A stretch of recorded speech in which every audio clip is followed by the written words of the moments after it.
vaincre la peur. Nous l'introduisons par cet enseignement ce soir. Vaincre la peur. Qu'est-ce que c'est la peur? La peur, c'est un sentiment d'angoisse éprouvé en présence ou à la pensée supposée d'un danger réel, ok, ou supposé d'une menace. Je reprends. Sentiment d'angoisse éprouvé en présence ou à la pensée d'un danger réel ou supposé d'une menace. Ça veut dire qu'on n'éprouve pas la peur simplement parce que le danger est réel. On éprouve la peur aussi parce que le danger peut être imaginaire ou supposé.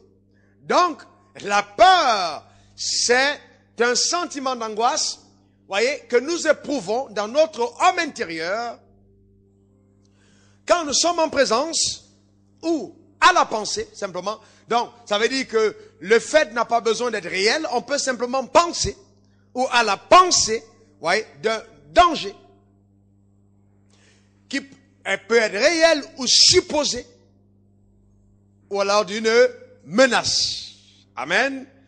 Alors maintenant, les domaines dans lesquels, généralement, les hommes ont peur. Premièrement, les gens ont peur pour leur avenir. Vous voyez, on a peur pour l'avenir. Le lendemain nous fait peur, on s'inquiète pour le devenir. On a peur de mourir. Ah, quand vous allez à l'hôpital et que quelqu'un est malade, vous voyez, les gens ont peur de mourir. On a peur des malédictions. Vous voyez, dans ma famille, on a dit que personne ne se marie. Et donc, j'atteins l'âge de me marier, je vois personne autour de moi, je commence à avoir peur que les malédictions qui se rattachent à ma lignée puissent avoir une influence sur ma destinée. Les gens ont peur du sida ou du cancer parce que ce sont des maladies qui sont connues scientifiquement comme des maladies incurables. On a peur de ces maladies-là, sida, cancer. Les gens ont peur que leur projet échoue. Vous voyez, on a peur que le projet échoue. Celui qui veut entreprendre dit, oh, peut-être que ça va pas marcher. On a peur. Plus drôle encore, on a peur de grossir. On a peur de prendre du poids. Et souvent même, on a peur de vieillir. Vous voyez? Oui, mais alors qu'en fait, selon la loi de la détérioration, tout ce qui existe doit se détériorer avec le temps. Mais les gens ont peur de vieillir. C'est pour ça qu'aujourd'hui, par exemple, la chirurgie esthétique a beaucoup de succès. Parce que les gens refusent de voir des rides paraître sur leur visage. La Bible dit que les cheveux blancs sur la tête d'un vieillard sont des bénédictions qu'il obtient de la part de l'Éternel. On ne va pas avoir peur de vieillir. Ouais. Les gens ont peur de ne pas avoir des enfants. Dès que vous êtes marié, 2 ans, 3 ans après, on n'a pas vu le ventre de la femme pousser, on commence à avoir peur. Peur de ne pas avoir des enfants. Les gens ont peur des sorciers. Et même les gens ont peur de la nuit. Il m'est arrivé des moments de ma vie où dès qu'on arrive à 20h, 21h et qu'on pense aller au lit, je commence à avoir peur. Parce que pendant qu'on va se coucher, il y a des gens de la nuit qui se lèvent et qui viennent dans des maisons pour leurs activités. Je déclare qu'en ce qui te concerne, ils sont vaincus. Amen. Ils vont faire leurs choses ailleurs, pas chez toi. Amen. On n'a pas peur. Nous, on n'a pas peur. Enfin, j'espère bien que tu n'as pas peur. Peur des sorciers, peur des sorts qui sont relâchés contre nos vies et contre notre destinée. Les hommes ont peur de voir leurs femmes les tromper et les femmes ont peur de voir leur mari avoir une maîtresse. On a peur. Vous voyez? Et plus encore, j'ai vu sous une autre forme la peur, n'est-ce pas, sous le soleil, avoir un certain développement et on peut l'appeler des phobies. Il y a des gens qui ont simplement peur de prendre l'avion. Il y a des gens qui ont peur de prendre le bateau. Il y a des gens qui ont peur de prendre des trains. J'ai vu même des personnes qui ont peur de prendre des ascenseurs. Simplement. Et vous savez, ce que j'aime avec la science, c'est que la science trouve un mot à tout ça. Vous voyez, quand on a peur de prendre des ascenseurs, on va te dire non, c'est un cosmophobe, donc il a peur de prendre des ascenseurs. Mais je vais vous dire une chose, écoutez-moi très bien, quel que soit le nom que la science a donné à une peur, la peur provient du royaume des ténèbres. Bien-aimés, pour votre connaissance, il existe deux royaumes. Premièrement, le royaume de lumière, le royaume de Dieu. Oui, le royaume de Dieu, qui est aussi appelé royaume de lumière. Il existe aussi le royaume de Satan, qui est aussi appelé royaume des ténèbres. Donc les deux royaumes existent. Il n'y a pas un seul royaume, il y en a deux qui existent. Et les deux royaumes exercent une bataille et un combat pour contrôler la vie des hommes sur la terre. Et la bonne nouvelle, c'est qu'on appartient obligatoirement à l'un des deux royaumes. On ne peut donc pas prétendre qu'on n'appartient pas à l'un des deux. On est soit, n'est-ce pas, dans le royaume de Dieu, soit dans le royaume des ténèbres. Et plus grave encore, suivez-moi bien. Chaque chose qui nous anime, chaque sentiment qui nous anime, chaque acte que nous posons est motivé ou alors est sous l'influence soit du royaume de Dieu, soit du royaume de Satan. C'est pourquoi quand Pierre en fait conseille très amicalement le Seigneur Jésus de ne pas aller sur la croix, Jésus se tourne vers Pierre et il dit « Arrière de moi, Satan !» Mais il ajoute « Car les pensées que tu as ne sont pas celles de Dieu, mais celles des hommes. » Ça veut dire qu'aussi longtemps qu'une pensée humaine n'est pas de Dieu, même si on l'attribue à l'homme, elle est du diable. Vous voyez? Donc, les pensées que nous avons sont soit sous l'influence de Dieu, soit sous l'influence du diable. Et ces deux royaumes sont radicalement opposés l'un et l'autre. Radicalement. Et ils agissent de façon différente. Leur méthode d'action diffère clairement. Le royaume de Dieu et le royaume des ténèbres n'agissent pas de la même façon. Maintenant, notez-le attentivement. Parce que cette connaissance va vous permettre d'avoir de l'ascendance et de la prééminence dans la vie de tous les jours. Écoutez, notez ceci. Le règne de Satan est manifeste dans les vies au travers de l'intimidation, la manipulation et la domination. Je reprends. Le règne de Satan est manifeste dans une vie au travers de, premièrement, l'intimidation, de la manipulation, 3, la domination. Partout où vous voyez l'intimidation, la manipulation et la domination, c'est le diable. Dieu n'intimide pas. Dieu ne manipule pas. Dieu ne domine pas sur nous contre notre propre liberté. Donc la domination dont il s'agit, c'est l'oppression, le contrôle de nos vies. Ok? Ouais, sans notre propre collaboration. Et c'est pourquoi je vais plus loin. J'ai vu des personnes dans l'église payer la dîme par la peur. C'est-à-dire ils apportent l'offrande à Dieu parce qu'ils ont peur. Parce que quand on a enseigné, on a dit non, si tu ne donnes pas, le Dieu va te frapper. Le diable va entrer chez toi. Tes affaires vont être détruites et tout. Mais les gens intimidés par le message qu'ils ont entendu donnent à Dieu. Pas par amour, pas par foi, mais par peur. Chaque fois que nous sommes intimidés, derrière l'intimidation se cache le diable. Merci pour ce silence qui, je crois, exprime de façon claire, ok, la pertinence des propos que je tiens ce soir. N'est-ce pas? Chaque fois qu'on est intimidé, derrière, il y a le diable. Et c'est pour ça que j'ai un problème sérieux avec la manière dont on présente l'évangile. Nous présentons l'évangile sous une forme d'intimidation. Dieu présente l'évangile avec un message de liberté. Il dit, voici, je mets au devant de toi le bien et le mal, à toi de choisir. Voilà. Il ne nous presse pas la tête pour nous dire, vas-y faire le bien. Non, il nous donne le libre arbitre de choisir soit entre le bien, soit entre le mal. Chaque fois que nous sommes intimidés pour faire le bien, nous avons derrière la personne qui nous pousse, n'est pas Dieu. Oui? Et c'est pourquoi il faut permettre aux gens de pouvoir agir par conviction. L'apôtre Paul dit, ce qui n'est pas fruit de conviction est péché.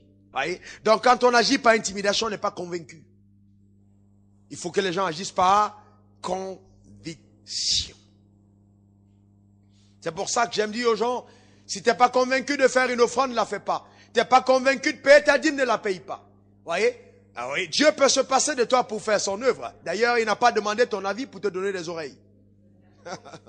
Amen. S'il demandait ton avis, peut-être que tu aurais eu 4 pieds, mais il t'a créé avec 2 pieds. Ça veut dire qu'il peut faire des choses qui dépassent ta volonté. Comprenez ce que je suis en train de dire? Souvent, la religion, vous voyez, la religion coopère sérieusement avec le diable. Parce que la religion fait des choses avec les méthodes de Satan. Donc, alors, qu'est-ce que c'est l'intimidation? Quand dit-on qu'on a intimidé quelqu'un? L'intimidation, c'est l'action d'inspirer à quelqu'un une crainte. Un trouble qui lui font perdre son assurance. Vous voyez? On dit qu'on t'intimide quand on t'inspire de la crainte. Quand on sème en toi du trouble qui te font perdre ton assurance. C'est l'intimidation. Ça vous rappelle quelque chose? Quand vous, par exemple, vous écoutez certains messages et vous rentrez chez vous le soir et vous voyez une souris passer dans votre chambre, vous commencez à être intimidé par la souris et vous dites, esprit des eaux, je te lis. Non. C'est que la souris t'intimide. Parce qu'on t'a fait croire que derrière la souris, derrière le cafard qu'il y a dans ta maison, se cache un esprit méchant qui est venu pour te tuer.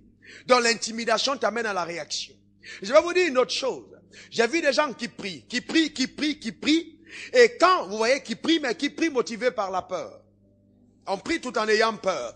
Regardez un peu l'exemple des enfants de Dieu dans la Bible, qui sont en train de prier pour la libération de Pierre. Et ils prient, Seigneur, interviens, oh Seigneur, interviens. Seigneur, interviens, libère Pierre, parce que Pierre va être mis à mort. Et Dieu exauce leur prière. Il va libérer Pierre. Pierre quitte l'endroit où il était. Et il arrive, il cogne devant la porte, il dit, je suis là.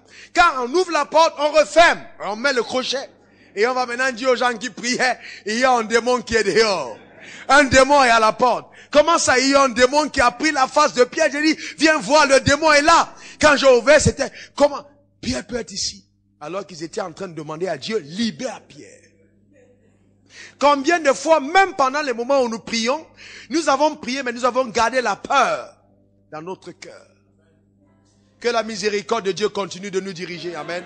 Je vais vous dire une chose, souvent, il y a beaucoup d'exaucements qui ne sont que la conséquence de la miséricorde. Ça veut dire que Dieu te regarde et il est juste miséricordieux. Et il dit, ok, malgré tout, je vais quand même l'exaucer. Parce que c'est ma fille. D'accord? Et c'est fabuleux. Vous voyez, notre Dieu est simplement extraordinaire. Alors, maintenant, je voudrais vous dire ceci.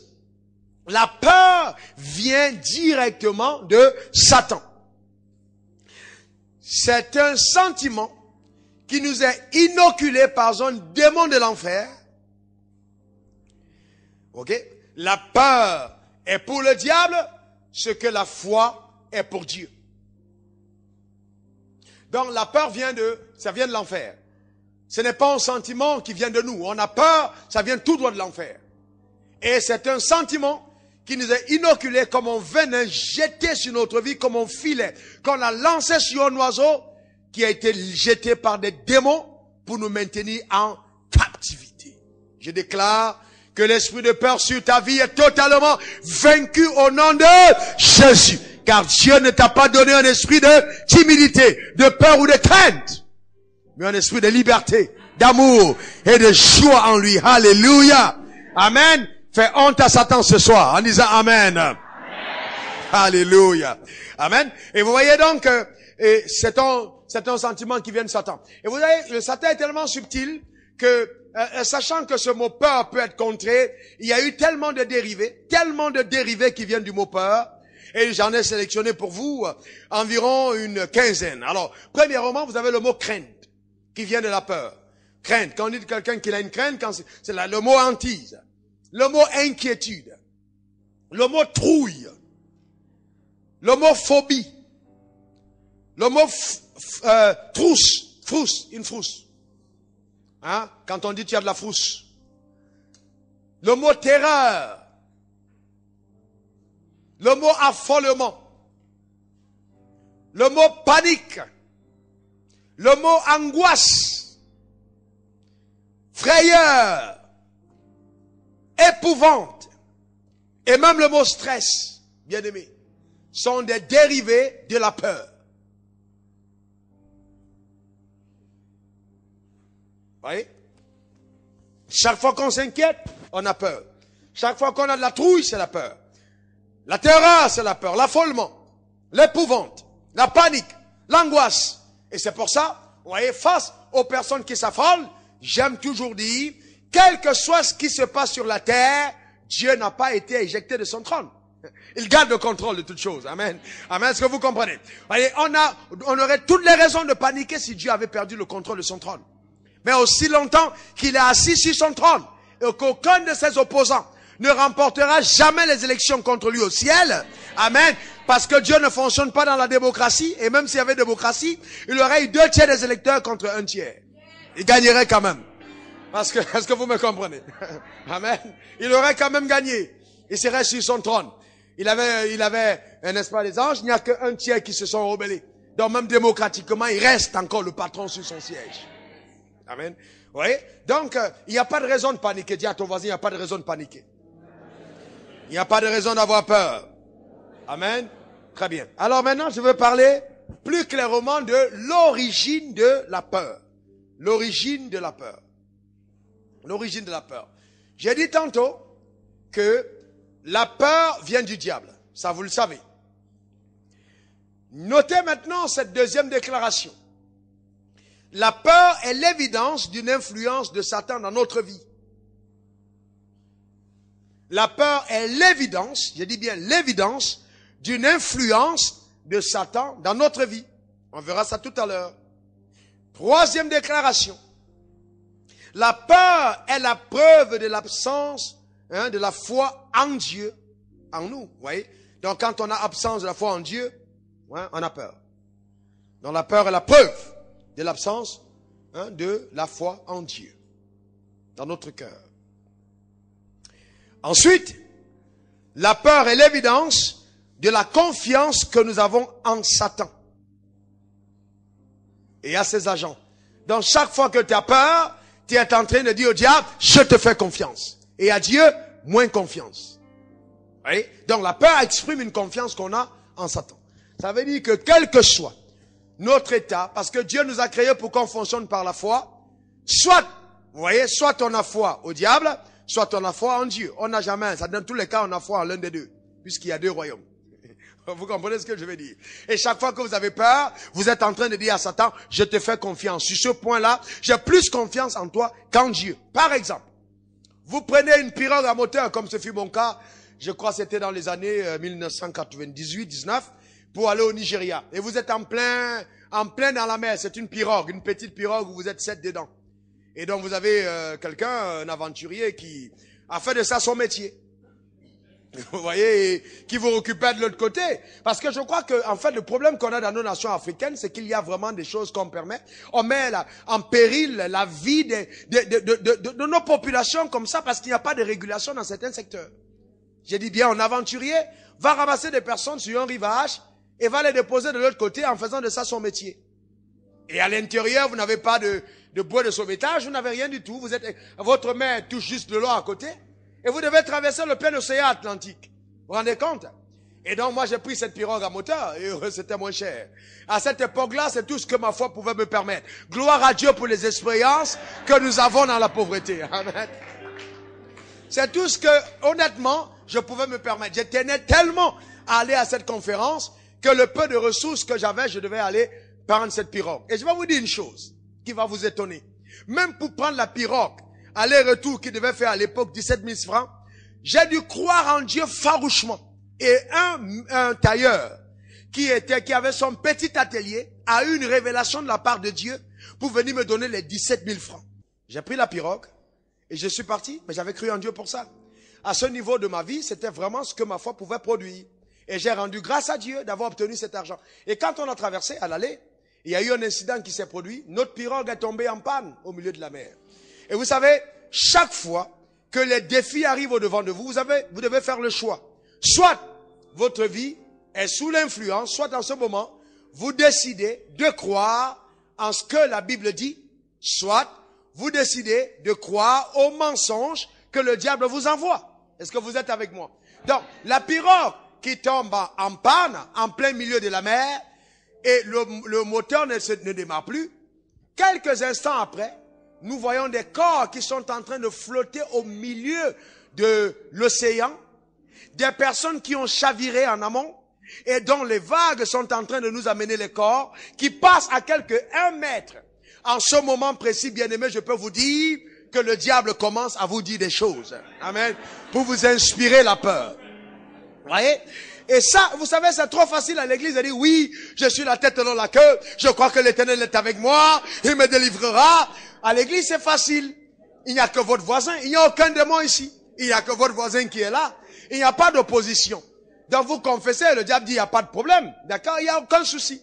D'ailleurs, il ne prendra aucun plaisir à t'attaquer ici, parce qu'il sait que je suis là. Ouais, et que ton voisin est là, il ne t'attaquera pas. Mais dès que tu sors de là, il va commencer à faire le premier test. Dans ce jour-là, le diable m'a dit, écoute mon gars, c'est terminé, c'est ta mort, c'est fini, tout est terminé. Et vous savez, il y a une chose qui m'a donné de croire que je n'allais pas mourir dans la mer. Ce qui m'a donné de croire que je n'allais pas mourir dans la mer, c'est qu'en 1997, quelques années plus tôt, Dieu m'avait dit, va en Côte d'Ivoire. Et je n'étais pas encore arrivé en Côte d'Ivoire. Et vous voyez, si c'était en Côte d'Ivoire, j'allais croire que Dieu m'a envoyé mourir ici. Pas grave. Mais c'était pas encore arrivé en Côte d'Ivoire. Et donc, j'étais en train de me préparer pour venir en Côte d'Ivoire. Et donc, face à cet événement, le Saint-Esprit m'a rappelé uniquement la phrase de l'Éternel qui dit, va en Côte d'Ivoire. Et quand j'ai médité sur cette phrase, j'ai été encouragé par l'Éternel et j'ai donc dit à haute voix dans ce bateau quand tout le monde était là, je ne suis pas encore allé en Côte d'Ivoire, donc je ne veux pas mourir maintenant. Ah, d'autres personnes ont cru que je commençais à faire une crise de folie. Mais j'étais pas fou. Le gars a essayé avec toutes ses techniques de démarrer cette petite pirogue, il n'y est pas arrivé. Alors moi maintenant je dis ok, il y a le choix, soit de sombrer dans la peur, soit de faire quelque chose. Alors je me suis levé. Les gens avaient commencé, il y avait des gens qui avaient assis les vessies. Vous voyez, la vessie d'une roue de voiture. Ils avaient mis ça sous eux, donc ils commençaient à dire, dans tous les cas, si on sombre, au moins la vessie va nous retenir. Moi, je regardais le rivage de tous les côtés, j'ai dit, même avec la vessie ici, je vais pas m'en sortir. Vous voyez? Donc, j'ai pas intérêt à croire qu'on va, et j'avais pas de vessie. Donc, courageusement, je me suis levé, et je suis allé vers le moteur. Et la Bible dit quoi? Qu'est-ce que la Bible dit? En ce moment précis, on doit faire ce que la Bible dit. La Bible dit tout est possible à celui qui croit. Donc là, je n'ai plus de choix. Je dois croire. Vous voyez? Donc j'ai choisi de ne pas me laisser environner par le sentiment de la peur. J'ai couru vers le truc et j'ai posé mes mains dessus. Et j'ai dit maintenant moteur, je t'ordonne, tu ne peux pas nous lâcher ici. On va de l'autre côté. Amen. Pas ici, on va de l'autre côté. Et j'ai dit moteur, je t'ordonne de démarrer maintenant au nom puissant de Jésus. Et dans la même pirogue, il y avait une sœur qui allait à la même conférence, donc on était dans la même aventure, qui était l'une des cousines du révérend Al-Rahman, et je lui ai dit, interprète pour ces gars-là, qu'ils comprennent bien, parce que c'était un anglophone, que là où on est actuellement, on doit aller de l'autre côté. J'ai dit qu'il démarre ce moteur.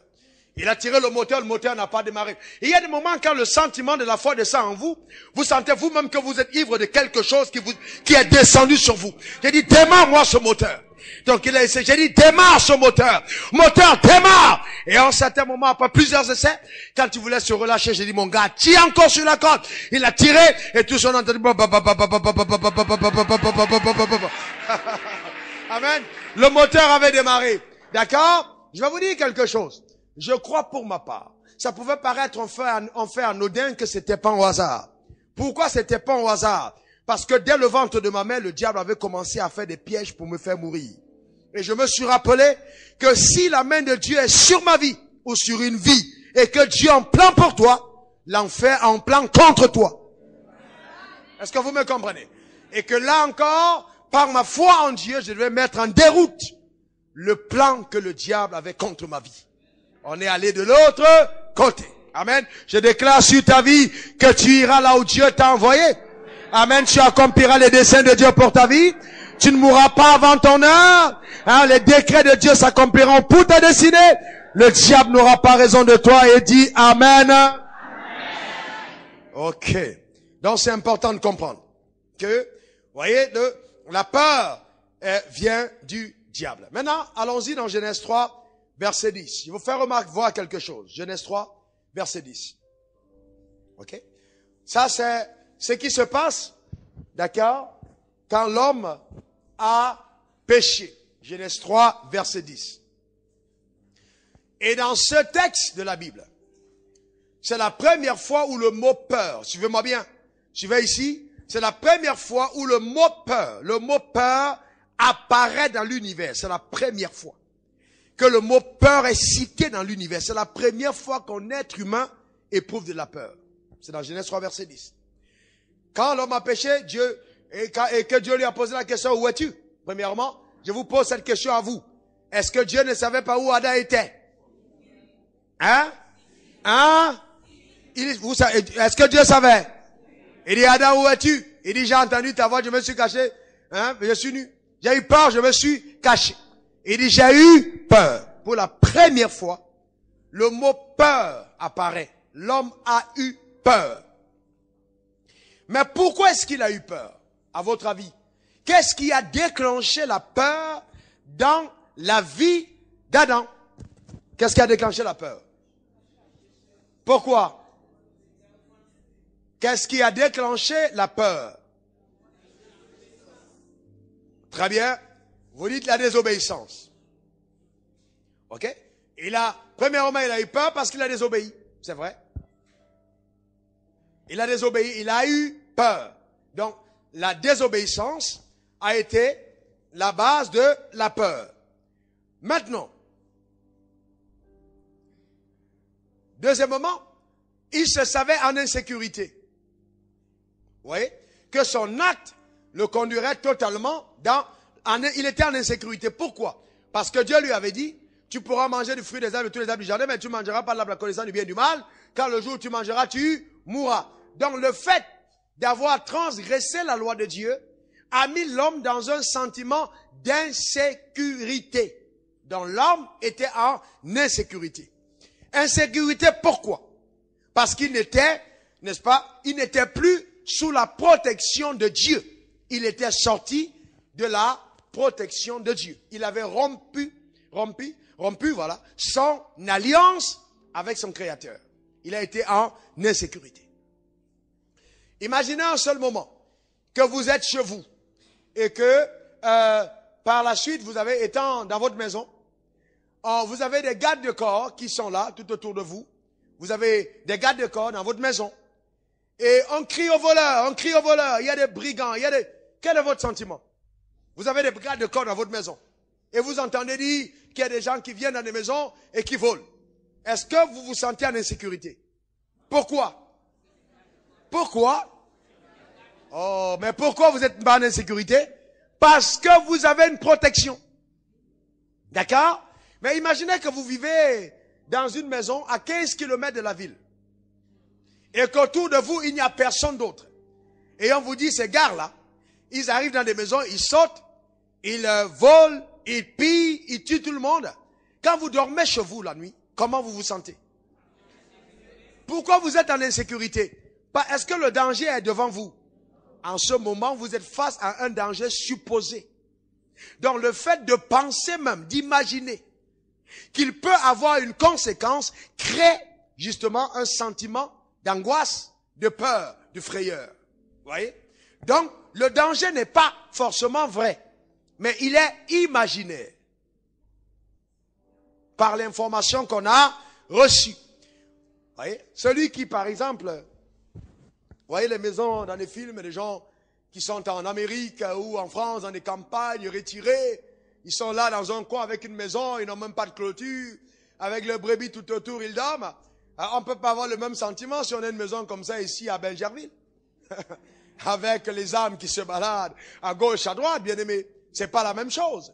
L'environnement sécuritaire n'étant pas la même chose, les réactions des hommes ne sont pas les mêmes. Pourquoi? Le danger supposé.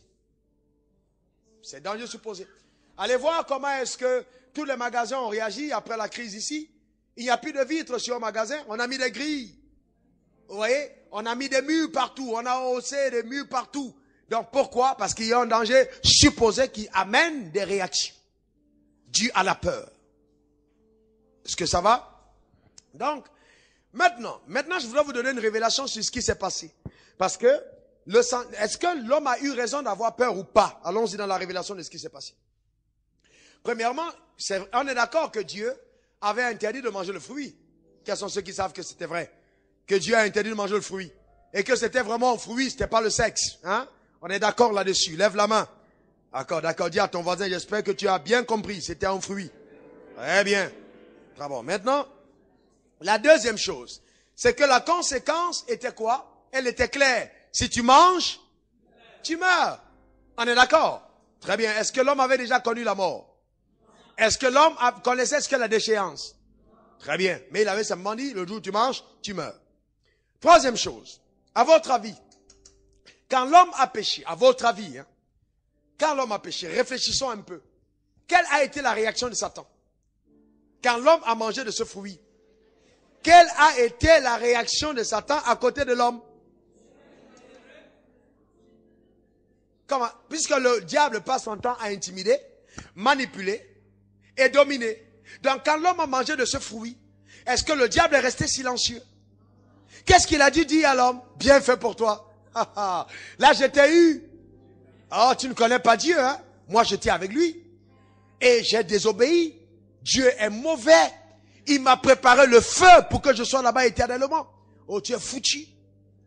Quand il va apparaître ici, toi-même, tu vas voir, ta place est finie. Tu ne seras plus jamais avec l'homme, avec Dieu. Dieu va te détruire, il va te réduire à néant. Bien fait pour toi. Et d'ailleurs, à partir d'aujourd'hui, ton Dieu qui te protégeait depuis, il est où? Eh, mets-toi à genoux ici, tirant les oreilles, donnant une paire de baffes, mets-toi à genoux. Et puis, il voit que malgré ça, Dieu n'apparaît pas. Et l'homme commence à se dire vraiment, je préfère peut-être même encore être entre les mains du diable. Quand Dieu va apparaître, ici va me réduire en bouillie. Combien de personnes parmi nous ont souvent réagi comme ça quand on a commis une faute? Que Dieu va me tuer. Combien de prédicateurs vous ont dit que vous n'allez plus jamais rien devenir parce que vous avez volé une viande de la mamie de votre mère? Amen. Est-ce que vous comprenez ce que je suis en train de dire? Oh, il va te réduire à néant. Tu n'iras plus jamais au ciel. C'est terminé. Tu ne seras plus jamais rien. L'onction va te quitter. La grâce de Dieu ne sera plus jamais là. Oh, Dieu va rayer ton nom, son nom de ton livre. Mais les gens n'ont pas compris que l'amour de Dieu ne s'exprime pas comme celui de l'homme. Dieu a un amour inconditionnel. Il n'a aucun problème avec la transgression. Bien au contraire. Souvent même, je vais dire quelque chose de très profond, Dieu peut même aimer une transgression pourvu que la transgression nous donne la révélation de l'amour qu'il a pour nous. Et nous délivre totalement d'une attitude, n'est-ce pas, de soumission qui n'est pas de cœur. Est-ce que vous me comprenez?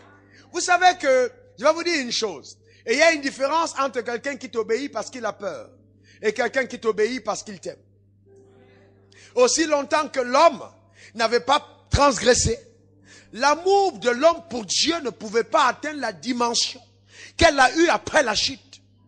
Parce que la connaissance de la séparation a été la révélation de la connexion et de l'appréciation de ce que l'homme avait comme rapport avec son Dieu. Bien aimé, souvent, il est utile pour certaines personnes de tomber malade pour apprécier la santé. Vous voyez?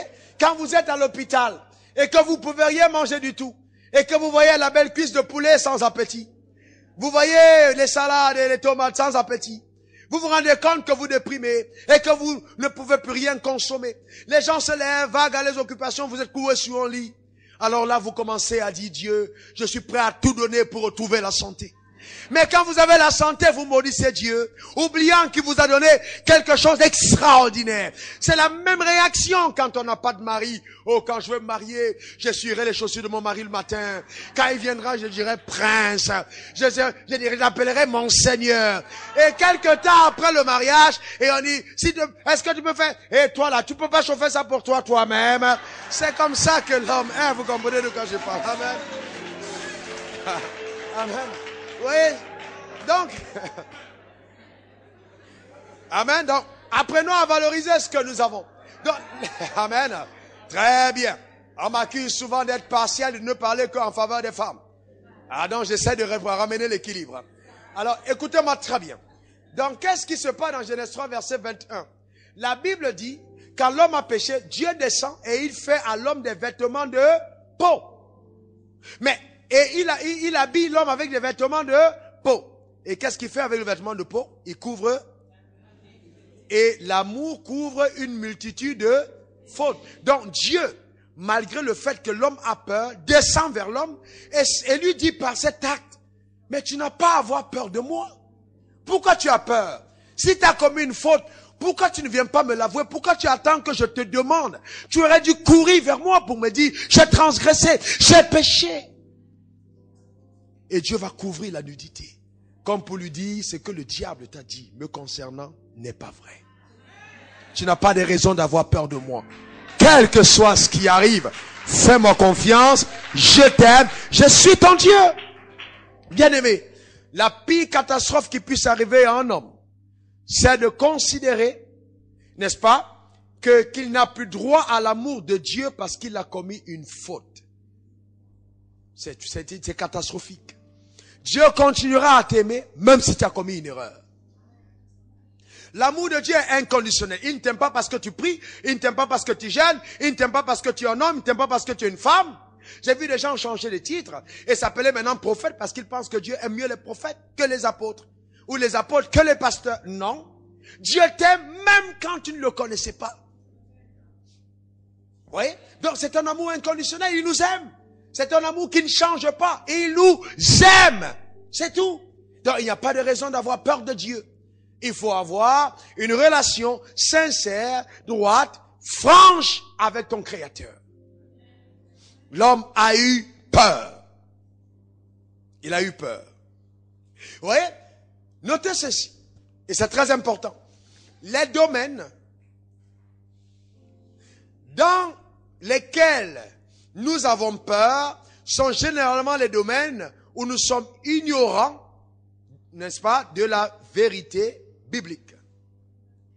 Les domaines où nous avons peur dans notre vie sont généralement les domaines où nous sommes ignorants de la vérité biblique. C'est-à-dire quoi? Vous voyez quelqu'un qui n'a pas d'argent, à l'âge de 25 ans, 30 ans, 31, 40 ans, qui n'a pas de ressources et qui commence à avoir peur de mourir pauvre. C'est simplement le signal clair qu'il n'a pas de révélation, de la connaissance de la parole de Dieu au sujet de la provision financière. La Bible dit, 3 Jean 2, bien-aimé, mon souhait, c'est que tu prospères à tout égard et sois en bonne santé, comme prospère l'état de ton âme. Donc, si tu crois cette parole, tu ne t'inquiéteras pas. Parce que tu sais que la vérité à ton sujet est plus vraie et plus stable, plus forte que la réalité. Oui? Donc, la réalité peut être simplement un mensonge, mais la vérité est ce qui devra gouverner nos vies. Oui? La vérité. Dis après moi la vérité. Encore la vérité. Ah donc, j'ai dit aussi que la peur est la preuve de l'absence de la foi. Donc, si j'ai peur, ça veut dire que la foi n'est pas présente. On ne peut pas, pour le même sujet, et avoir en même temps peur et en même temps la foi. C'est impossible. Soit c'est l'un, soit c'est l'autre. Vous comprenez donc pourquoi l'opposition est farouche. Regardez, la Bible dit quoi? Romains 1, verset 17, mon juste vivra par la foi. D'accord? Galates 3, verset 11, dit la même chose, mon juste vivra par la foi. Mais maintenant, regardez bien. Hébreux 10, verset 38 dit, mon juste vivra par la foi. S'il se retire, mon âme ne prend pas plaisir à lui. Mais il se retire de quoi? Il se retire de quoi?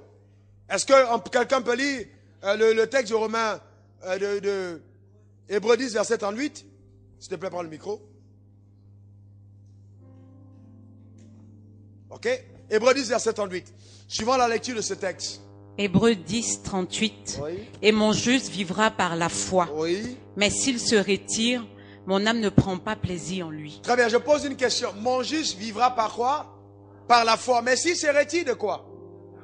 De la foi. Mais quand on se retire de la foi, on va où? Dans la peur. Soit on est dans la foi, soit on est dans la peur. Mais s'il se retire de la foi, mon âme ne prend pas plaisir à lui. Donc le fait de se retirer de la foi veut dire qu'on s'est retiré de la confiance qu'on a placée en Dieu et qu'on se place sous la confiance de Satan. On place notre confiance en Satan. Vous voyez? Donc, mon juste vivra par la foi. Donc, par la foi. Et vous allez vous dire une chose. Je peux avoir la foi dans le domaine de ma santé et ne pas avoir la foi dans le domaine de mon mariage. Vous voyez? Est-ce que vous comprenez? Donc, la peur peut t'attaquer dans un domaine précis alors que dans un autre, tu as la foi. Et donc, dans chaque domaine de ta vie où la peur agit, c'est parce que la révélation de la parole de Dieu dans ce domaine-là n'était pas accordée. Donc, en fait, la peur dans un domaine est un indicateur que tu dois focaliser ton énergie dans ce côté-là pour pouvoir avoir la révélation. Quand j'ai commencé à aller en salle de sport et que je suis allé avec un corps frêle, comme ma femme appelle le corps d'un vieux blanc. D'accord? Et donc, frêle. Je l'ai trahi ce soir. C'était à l'époque. Hein? Alors, donc, vous imaginez ce qui se passe donc avec ce corps-là. D'accord? C'est aussi ce qui arrive quand on est la femme d'un homme de Dieu. Donc, alors, ce qui se passe, c'est quoi? C'est que je suis allé en salle de sport et j'ai demandé au maître, première réaction, j'ai dit, est-ce que mon corps peut être ferme? Est-ce que je peux avoir des muscles? Est-ce que je peux être quelqu'un? Je peux être, vous voyez, parce que j'avais un ventre qui poussait un tout petit peu. Et donc, je demande au professeur de gym, est-ce que je peux... Donc, il m'a regardé et dans son regard, il semblait me dire, mon gars, viens quand même. Alors, il n'avait pas élu. Bon, mais vous savez que j'ai une chose que j'aime, c'est que je suis quelqu'un de déterminé. Quand j'ai besoin de quelque chose, je l'obtiens. Vous voyez, parce que je sais que tout est possible. Donc, il n'y a pas de raison que ça ne marche pas. Et on a commencé à aller au sport et j'ai vu que le gars, il passait le temps à me faire danser et tout ça. J'ai dit, hey, mon gars, je ne suis pas venu ici pour danser. J'ai un problème clair. Est-ce que ce ventre-là peut partir? J'ai compris que si je passais mon temps à danser, il y a de bons danseurs qui ont de gros ventres. J'allais danser longtemps et le ventre n'allait pas partir. Donc j'ai décidé. Alors vous comprenez ce que je dis? J'ai dit maintenant, il faut spécifiquement comment faire pour que ce ventre parte. Parce que vous voyez, souvent on attaque le problème en généralité. Il faut l'attaquer en spécificité. Il faut faire des problèmes au niveau des abdos. Je veux mon ventre parte. C'était le problème. Donc j'ai commencé à prendre des logiciels, j'ai commencé à faire des abdos à la maison tout seul, 200 abdos le matin, à faire des pressions. J'ai dit à ma femme, encourage, moi je vais y arriver. Vous voyez? Et elle m'encourageait le matin et puis j'ai dit, on va y arriver. Donc c'était mon mec, viens qu'on 1, 2, 3, 4. Elle dit, Yako, j'ai dit, ok. Je me suis, je prends mon bain, je sors. Vous voyez? Donc, mais avec le temps, vous voyez ce que je veux dire? Avec le temps, le ventre est parti et les abdos ont apparu. Pourquoi? Parce que j'ai réglé le problème à la base. Ne prenez pas la parole de Dieu en général pour régler des problèmes spécifiques. Cherchez les versets bibliques qui correspondent au domaine où votre père a commencé à grandir et traitez-la. Traitez ce domaine avec la parole. Vous comprenez ce que je suis en train de dire? Traitez-la. Est-ce que ça va? Traitez le problème spécifiquement. D'accord? Spécifiquement. Parce que je vais vous dire une chose. Écoutez bien ceci. Dans le royaume de Dieu, les choses s'obtiennent par la foi. J'ai ce que je veux par la foi. Mais dans le royaume des ténèbres, c'est pas la même chose. Dans le royaume des ténèbres, ce que je redoute, c'est ce qui m'arrive. Est-ce que vous comprenez? Ce que je redoute, c'est ce qui m'arrive. J'ai foi que demain, mes projets marcheront. J'ai foi que j'irai au ciel. J'ai foi que Jésus est mort pour moi. Voilà, j'attire les choses de Dieu par la foi. Je les obtiens par la foi. Mais dans le royaume des ténèbres, ce n'est pas la foi qui amène les choses. C'est la peur. Oh, je redoute ne pas pouvoir me marier Et j'ai une bonne nouvelle pour toi, tu ne te marieras pas. Parce que chaque fois que tu redoutes, ça arrive. Vous voyez? Ce que tu redoutes est ce qui t'arrive. Tout ce que tu redoutes arrive dans ta vie. Oui. Donc, la peur a la capacité d'attirer dans ta vie ce que tu redoutes. Donc la peur exerce une force terrible qui attire dans ta vie ce que tu redoutes. Parce qu'une fois que tu as peur, la chose vient. Tu l'appelles et elle vient vers toi parce que tu as eu peur qu'elle arrive. Alors que dans le royaume, c'est la foi qui attire ce que je désire. Donc il faut faire attention, il faut faire très attention. Donc la peur, c'est quelque chose à prendre très au sérieux. Et chaque fois que tu as peur de quelque chose, note ceci, c'est un indicateur que l'enfer a résolu d'envoyer cette chose dans ta vie. Il vous est arrivé à des moments, moi ça m'est arrivé, vous est arrivé à des moments, il m'est arrivé une période de ma vie où j'avais peur de prendre des avions. Et je savais en cette période que je risquais de mourir. J'avais peur. Bon oui, je suis un homme de Dieu, je vous avoue, j'ai eu peur de prendre l'avion à une période. Et c'est arrivé quand j'ai commencé à gagner de l'argent. Et le diable a commencé à me dire, ouais, tu penses que tu auras le temps d'en jouir, écoute-moi bien, tu vas mourir avant dans un crash. Tu vas mourir dans un avion. Et chaque fois que je prenais un avion, je disais, oh, est-ce que je vais arriver? Et j'avais peur. Jusqu'à ce qu'un jour, le Seigneur me dit, hey, mon gars, tu dois me faire confiance. Comment tu peux prendre un avion et tu commences à avoir peur comme tout le monde a peur? Vous voyez? Et je me suis levé un jour dans l'avion, je suis allé dans les toilettes de l'avion, je me suis regardé, j'ai dit, Raoul, n'a pas peur de mourir dans un crash. Dieu tient toutes choses par sa parole puissante et cet avion est transporté par la parole de Dieu. Satan, écoute-moi bien, Raoul n'a pas peur de mourir dans un crash parce que Dieu a ma vie dans ses mains. Et j'ai commencé à annoncer dans mes prêches, je ne mourrai pas dans un crash. Jamais de la vie. Si vous entendez qu'un avion a craché et qu'il y avait 100 passagers, dites-vous toujours qu'il y a un survivant, au moins. Et il s'appelle Raoul Wafou, qui ne mourra pas dans un crash. Vous savez ce que j'ai fait? J'ai obligé Dieu à me choisir une autre mort. Même si c'était le crash. Parce qu'en déclarant ceci, et les générations après moi regarderont, on dira, mais il avait dit qu'il n'allait pas mourir dans l'avion. Mais comment est-ce qu'il est mort? Ça n'arrivera pas. C'est pas dans le crash. Pas du tout. Est-ce que vous me comprenez? Et j'ai commencé à être plus à l'aise dans l'avion que les pilotes eux-mêmes. Parce que je me suis rendu compte que le pilote pilotait l'avion, mais moi je la portais par ma foi. Alléluia. Est-ce que vous êtes avec moi? Vous voyez, c'est lui qui pilote, mais moi je porte l'avion. Donc quand on entre dans l'avion, je regarde tous les passagers, je regarde et dis, oh, vous êtes sauvés. Il n'y a pas de crash parce que je suis là. Dans tous les cas. Vous avez compris ce que je veux dire? Vous voyez? Et c'est très important. Et j'ai eu un test un jour, j'ai quitté Dallas pour arriver à Washington. Et l'avion a fait 7 minutes de perte de chute d'air, comme ça. C'était tous les passagers, ça dit, les gens ont commencé à crier, c'était tout. Je suis resté calme. Et pendant qu'on paniquait, j'ai dit à l'avion, avion, je t'ordonne, ressaisis-toi. Et reste sur la parole, on va à Washington. Et l'avion s'est arrêté. Vous savez, je vais vous dire une chose. La puissance que nous avons quand nous relâchons nos paroles, Dieu seul sait. Souvent, les anges sont là et ils attendent. Et ils disent à Dieu, on fait quoi? Voilà l'avion qui est en train de tomber. On fait quoi? Dieu dit, écoute les paroles de mes gens qui sont dans l'avion. Fais ce qu'ils disent. Et puis quelqu'un crie, oh, je suis mort. Et puis l'ange dit, ok, Dieu, on peut rien faire parce qu'il a dit, il est mort. Vous voyez? Alors qu'il était là pour agir. Je déclare sur ta vie que cela n'arrivera pas. Amen. Tu ne déclareras pas des paroles qui vont te condamner. Car la Bible dit, par tes paroles, tu seras justifié. Et par tes paroles, tu seras condamné. Vous voyez? Donc, regardez un peu l'exemple de Pierre. Matthieu 14, verset, on va clôturer avec ça aujourd'hui.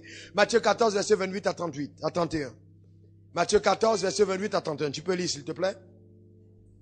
Matthieu 14, 28 à 31. Oui. Pierre lui répondit, oui. Seigneur, si c'est toi, ordonne que j'aille vers toi sur les eaux. Suivez-moi bien. Pierre lui répondit, Seigneur, si c'est toi, ordonne que j'aille vers toi. D'accord? Que j'aille vers toi sur les eaux. Continue. Et il dit, viens. Qui a donné l'ordre? Le Seigneur. Oh my God. Qui a donné l'ordre? Jésus. Qu'est-ce que Jésus a dit? Viens. Qu'est-ce que Jésus t'a dit à toi? Continue, s'il te plaît. Pierre sortit de la barque et marcha sur les eaux pour aller vers Jésus. Moi, j'aime ça, vous voyez. J'aime ça. On va traiter de ça ce dimanche. J'aime ça. J'aime les gens qui ont le courage d'agir sur la parole que Dieu leur a donnée. Amen. Qu'est-ce que Dieu t'a dit? Qu'est-ce que tu es en train de faire? Pierre, à cette étape de sa vie, n'a pas eu peur. Jésus a dit, viens. Bien aimé, vous êtes Jésus en face. Il y a l'eau. Il dit, viens. Vous pensez que c'est tout le monde qui a se lever? Pierre connaît la loi de la poussée d'Archimède. Il est pécheur lui-même. Et il sait que quand on met le pied dans l'eau, on y va. Vous voyez, il peut conclure tout de suite que je savais bien que Jésus ne m'aimait pas. De tous les disciples, c'est moi qui veux faire se noyer ici, en plein milieu de la mer. Jean, vas-y, Jacques, allez-y, moi. Maître, je viens pas. Viens toi-même ici, c'est plus facile. Vous comprenez ce que je veux dire? Mais Pierre pouvait raisonner comme ça. Combien de fois, comme nous avons souvent raisonné quand Dieu nous parle? Ou bien, j'ai l'impression que je parle à des extraterrestres, c'est pas vrai? On a raisonné souvent, n'est-ce pas? Pierre n'a pas raisonné. Il dit, si c'est toi, ordonne que je vienne. Et Pierre s'est levé, il est parti. Lis la suite. Mais voyant que le vent était fort, il eut peur. Et comme il commençait à enfoncer, il s'écria, Seigneur, sauve-moi. Continue. Aussitôt Jésus étendit la main, le saisit et lui dit, très bien, c'est bon. Très bien. Vous voyez, il a eu peur parce que les vagues ont commencé à se lever. Laissez-moi vous poser une question. Quand il a eu peur, est-ce qu'il était déjà sur l'eau? Répondez-moi. Est-ce qu'il était déjà sur l'eau? Très bien, je vais vous dire une chose. Il était sur l'eau. Est-ce que c'était pas déjà un miracle d'être sur l'eau? C'était déjà extraordinaire, n'est-ce pas? Est-ce que c'est pas déjà un miracle que Dieu t'ait sauvé? Que ces péchés que tu pratiquais, tu n'as même plus la force de les pratiquer. C'est déjà un miracle, n'est-ce pas? Et je vais vous dire une autre chose très intéressante. Viens, Simplice, viens. Regardez ce qui s'est passé. Ok? Tiens-toi de l'autre côté. Tiens-toi là. Très bien. Ok? Et viens, je t'ordonne, viens. Viens. Stop là. Maintenant, les vagues s'agitent, n'est-ce pas? Pierre panique parce que les vagues Et qu'est-ce que Jésus dit? Jésus a... Quand Pierre a commencé à s'enfoncer, qu'est-ce qui a fait qu'il s'enfonce? C'est la peur. Note ceci, la peur va toujours t'enfoncer et la foi t'élever. La peur va toujours t'enfoncer. La peur t'enfoncera toujours. La peur va toujours t'enfoncer. Elle ne va jamais t'élever. On ne peut pas être levé ayant peur. On s'enfonce toujours. D'accord? Et maintenant, regardez ici. Vous allez suivre vous allez noter le reste après. Regardez ici. Et donc, la Bible dit quoi? Jésus, et il arrêta. La Bible n'a pas dit, et Jésus courut vers Pierre pour l'arrêter. Parce que s'il courait, ça veut dire que la distance était encore longue. Mais s'il tend la main, ça veut dire que Pierre était à un pas. N'est-ce pas? Et c'est à un pas qu'il s'est enfoncé, oubliant tous les autres pas qu'il avait déjà posés jusqu'à côté de Jésus. Vous imaginez ça? Tu as cru en Dieu pour ton miracle. Tu as fait tout ce pas. Et c'est quand tu es à côté de ton miracle que tu commences à avoir peur. Je déclare sur ta vie que cet esprit de peur est vaincu au nom de Jésus. Il est vaincu, Satan. Il n'aura pas son emprise sur toi. Et Jésus tendit la main. Ce que j'aime avec Jésus, c'est qu'il est toujours prêt à nous secourir, même quand ça ne va pas. Et il a soulevé Pierre. La bonne nouvelle, écoutez-moi bien, que la Bible ne nous dit pas, c'est que on n'a pas ramé jusqu'à eux. Le diable aura toujours honte. Parce que les choses pour lesquelles il voulait t'enfoncer, Dieu te donnera le temps de refaire l'expérience. Qu'est-ce que les deux ont fait? Les deux sont repartis marchant encore sur l'eau. Jusqu'à la barque. Est-ce que vous me comprenez? Ils sont repartis marchant encore sur l'eau. Ouais? Sur l'eau. Jusqu'à la barque. Ils sont repartis dans la barque étant sur l'eau. Ouais? Pourquoi est-ce que tu as peur? Tu sers un Dieu qui est capable de faire des miracles. Pourquoi est-ce que tu as peur? Pourquoi tu as peur de ne pas avoir un avenir meilleur pour tes enfants? Tu penses que tu es capable de donner à ton enfant ne serait-ce que les dents qu'il a eues dans sa bouche? Pourquoi tu as peur? Pourquoi tu t'inquiètes du lendemain comme si le fait de te réveiller était un concours que tu avais passé? Oh, laisse-moi encore 5 minutes pour ajouter ceci et je reviendrai là-dessus.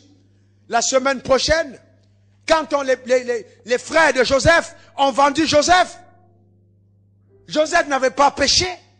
Joseph a eu peur pour sa vie, mais Dieu avait un dessein en ce qui le concerne. Ils ont pris les vêtements de Joseph. Ils ont mis le sang des animaux. Ils ont ramené cela au père de Joseph. Lis-moi l'histoire dans Genèse 30, s'il te plaît. Lis l'histoire. Genèse 37, 31 à 33. Voilà, écoute bien. Il prit alors la tunique de Joseph, Oui. et ayant tué un bouc, il plongeait la tunique dans le sang. Oh là. Ils envoyaient à leur père la tunique de plusieurs couleurs, Très bien. en lui faisant dire, voici ce que nous avons trouvé. Reconnais si c'est la tunique de ton fils ou Très non. bien. Jacob l'a reconnue et dit, c'est la tunique de mon fils. Une bête féroce l'a dévorée.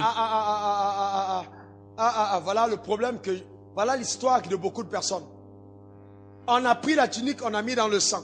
On apporte au père. On dit, reconnais si c'est pour Joseph. Joseph, et il reconnaît que ça c'est pour son fils. Maintenant, il tire ses conclusions. Il continue. Une bête féroce l'a dévorée. Une bête féroce l'a détourné, c'était vrai? Non. Danger supposé. Continue. Joseph a été mis en pièces. Mis en pièces, imaginaire. Continue. Et il déchira ses vêtements. Il mit un sac sur ses reins et il porta longtemps le deuil de son fils. Il porta longtemps le deuil de son fils. Est-ce que son fils était mort?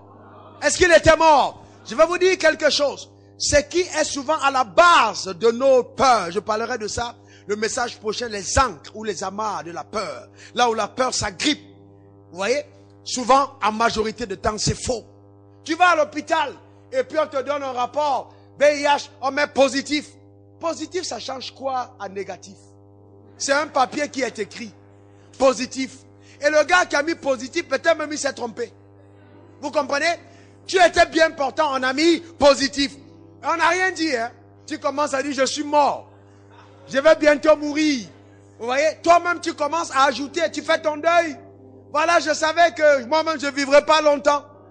Et tu commences à faire des déclarations incroyables. Sur ta destinée, on a mis simplement positif.